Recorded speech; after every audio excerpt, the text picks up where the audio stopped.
Horoscope, eto na ang gabay, patnubay, paalala at prediksyon ni Master Hans Kua ngayong araw ng Tuesday, November 28.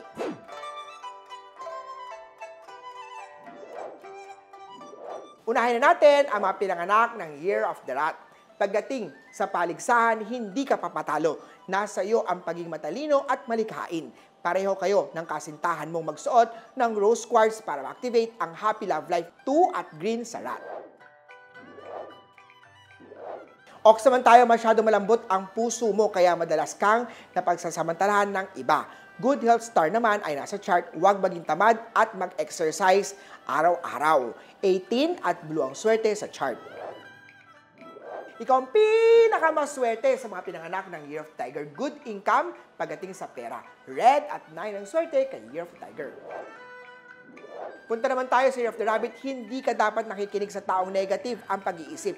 Mag-ingat sa Death Star. Magsuot ng Black Onyx upang iwasan ang nega energy. Pink at 3 ang swerte sa chart.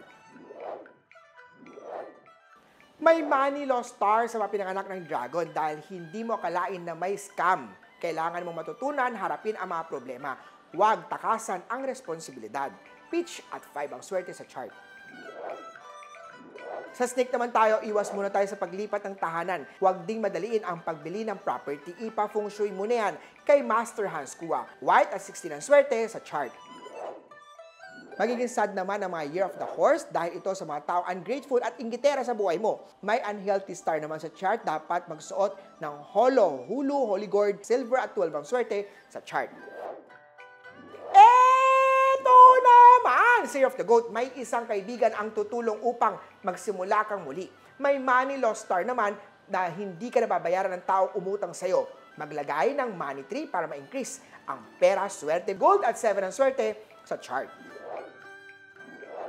Para naman sa pinanganak ng Year of the Monkey, may boss luck star sa chart pero magiging malungkot ang araw to dahil sa hindi nyo pagkakaunawaan. Magsuot ng turquoise na lucky charm for safety travel. Gray at 19 ang swerte sa chart.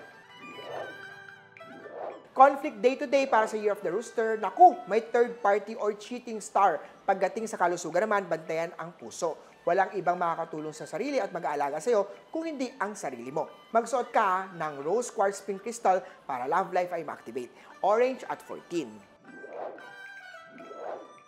Sa Year of the Dog naman tayo, may good news pagdating sa negosyo. Ipa-feng shui business mo para matulungan ka ni Master Hans Kua, mas maraming blessing ang matanggap sa negosyo. Huwag muna tayo masyado magtiwala sa mga taong nakikilala sa social media. Sa kalusugan, bantayan ito dahil may unhealthy star na activated. Carnelian na crystal ang kailangan suotin. Purple at 8 ang swerte sa chart. At syempre, hindi pa huli ang pig, mas marami ang magtatangkilik ng trabaho o business mo. Nasa iyo kasi ang money star. Sa aksidenta, ingatan at always mag-sort tayo ng safety precaution para maiwasan ang accident star. Maswerteng kulay ay brown, number 11 ang swerte sa chart. Muli po, ito po yung magabay, patnubay, palala at prediction lamang ni Master Hans Kua. Nasa inyo mga kamay nasa lalay ang inyong tagumpay. Kaya naman always be positive at i-claim ang mga swerte mga ka-RSP.